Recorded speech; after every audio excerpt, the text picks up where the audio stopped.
السلام علیکم بھائی اور بہنوں، آج کا جو ہمارا سبق ہے وہ سورۃ العصر کے بارے میں ہے۔ یہ 30ویں پارے میں ہے اور قرآن مجید کی اولین صورتوں میں سے ایک ہے۔ آپ کو معلوم ہوگا کہ اولین صورتیں جو ہے وہ آخر میں قرآن مجید کی ترتیب میں دی گئی ہیں، جیسے سورۃ علق ہے، سب سے پہلے وہی نازل ہوئی تھی۔ تو سورۃ عصر کے بارے میں ہم تھوڑا سا جانتے ہیں اور سمجھتے ہیں۔ بسم اللہ الرحمن الرحیم، 7 نام اللہ کے جو بڑا مہربان بار بار رحم فرمانے والا ہے۔ یہ الگ الگ لکھے ہوئے ہیں، یعنی کہ بسمی کا مطلب للہ، الرحمن، الرحیم، تو ہم اسے آسان کر لیتے ہیں اللہ کے نام سے، یا اللہ کے نام کے ساتھ جو بڑا مہربان اور بار بار رحم کرنے والا ہے۔ میرا اصل مقصد یہ ہے کہ جب ہم عربی تو ہم پڑھتے ہیں لیکن ہمیں سمجھ نہیں آتی، تو اصل ہمارا کنسیپٹ یہ ہے کہ ہمیں اردو کو سیکھنا ہے، عربی کی، اور فیل کرنا ہے جب ہمیں عربی پڑھنی ہے۔ یعنی کہ اگر میں کوئی کام شروع کر رہا ہوں تو رٹے کی طرح نہ کہوں بسم اللہ الرحمن الرحیم، ایک فیل کی طرح کہوں کہ اللہ کے نام کے ساتھ جو بڑا مہربان اور بار بار رحم کرنے والا ہے۔ ٹھیک ہے۔ والعصر، اس کا مطلب ہے قسم ہے زمانے کی۔ اب زمانہ کیا ہے؟ ہمارے حساب سے زمانہ یہ ہے کہ آج کا زمانہ، کل کا زمانہ اور پچھلا زمانہ، لیکن یہاں پر اس کی تفصیل تھوڑی سی جان لیتے ہیں۔ زمانے سے مراد یہ ہے اول سے لے کے آخر تک کائنات کی ہر شے، سورج، چاند، ستارے، وقت، زمین، آسمان، ہر شے زمانے میں آتی ہے۔ اللہ تعالیٰ سورۃ العصر میں زمانے کی قسم کھا کے کیا کہہ رہے ہیں؟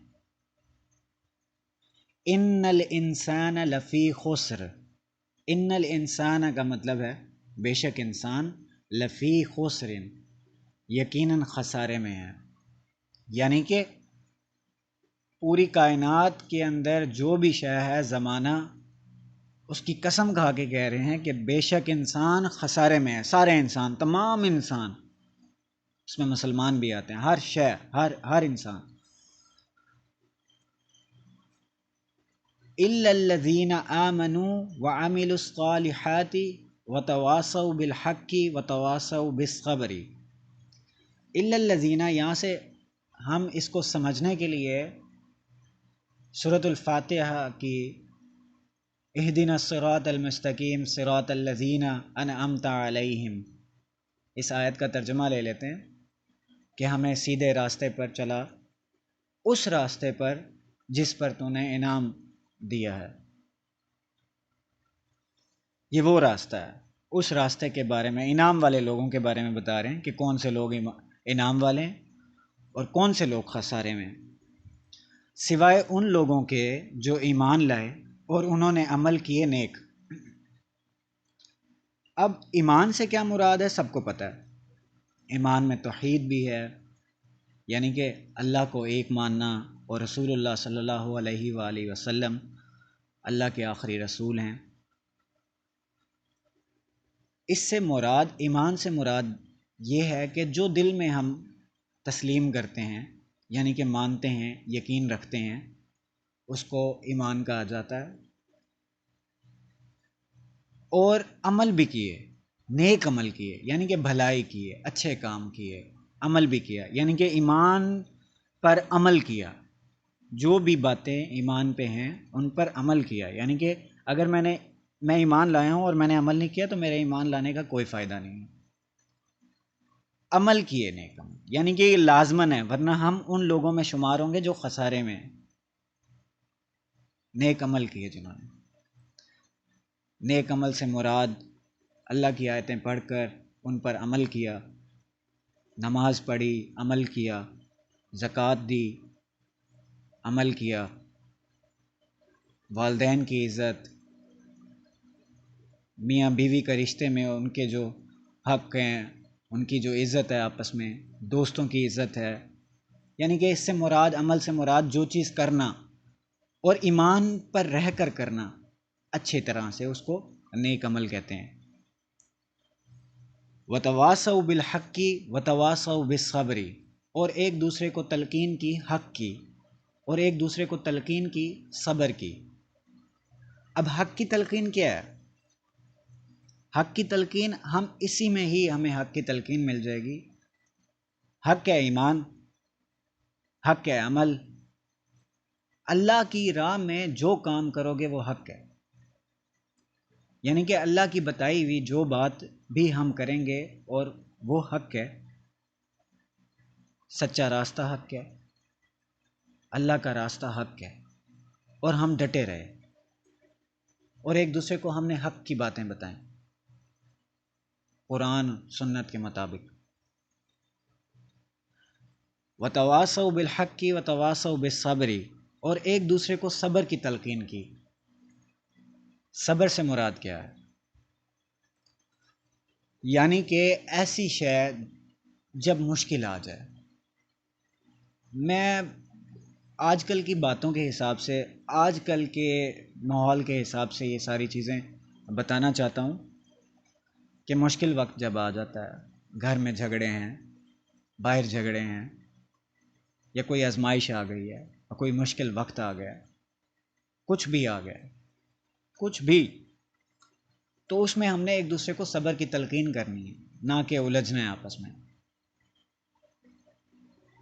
اگر لڑائی ہے کسی کی گھر میں، والدین کی ہے، میاں بیوی کی ہے، بہن بھائیوں کی ہے، کسی کی بھی ہے، تو ہمیں ان کو نصیحت کرنی ہے حق کی، حق کی یعنی کہ ایمان کی، حق کی یعنی کہ عمل کی،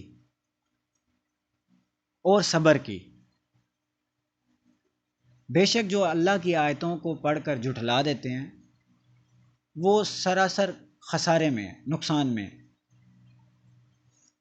یہ آیت بہت چھوٹی ہے لیکن بیس ہے ایمان کے لیے، عمل کے لیے، حق کے لیے، صبر کے لیے۔ حق میں جہاد بھی آتا ہے، حق میں وہ بات نہیں ہے جو کچھ لوگ سمجھتے ہیں حق یعنی کہ گھر میں لڑائی ہو گئی ہے تو ایک غلط ہے ایک صحیح ہے۔ میں جانتا ہوں کہ کس کی غلطی ہے، کس کی غلطی نہیں ہے، تو وہ کہتے ہیں جی تم نے حق کا فیصلہ نہیں کیا، انصاف نہیں کیا، تمہیں اللہ پوچھے گا اس کے لیے۔ نہیں بھائی، جب میں جانتا ہوں ایک چیز کو تو میں ان کو وصیت کروں گا حق کی، یعنی کہ آپ حق پر رہیں، اور ایک دوسرے کو صبر کی تلقین کروں گا، یعنی کہ یہ کوئی بڑی بات نہیں ہے، چھوٹی سی بات ہوتی ہے۔ کبھی یہ ہوتا ہے کہ بیوی ناراض ہے شوہر سے، کبھی شوہر آیا شام کو تو وہ ناراض ہے کہ میں نے یہ کہا تھا تم نے یہ نہیں پکایا، یہ نہیں کیا، وہ نہیں کیا، فلاں نہیں کیا، لڑائی ہو گئی۔ کبھی آپ ماں کی نافرمانی کر رہے ہیں،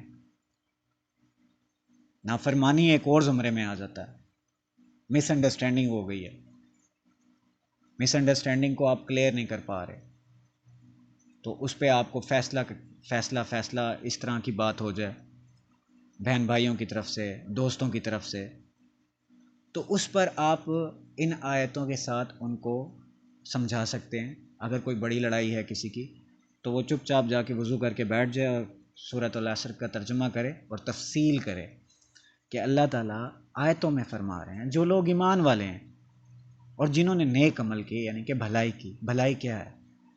بھلائی ہے ایک دوسرے کو معاف کر دینا چھوٹی موٹی غلطیوں کو۔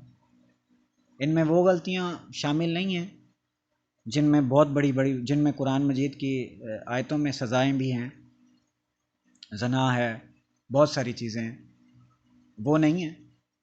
ان میں وہ باتیں میں آپ کو بتانا چاہ رہا ہوں جو مس انڈرسٹینڈنگز ہیں، جو چھوٹی چھوٹی باتیں ہیں، یعنی کہ کسی نے کوئی بات کر دی، کسی نے اس کی سنی نہیں، کسی اور کی سنی، اس کی بات کر دی، لڑائی ہو گئی، تفرقہ ہو گیا، فرق آ گئے، دلوں میں نفرتیں آ گئیں، تو ان کے لیے اصلاح کرنے کے لیے حق کا راستہ اللہ کا راستہ ہے،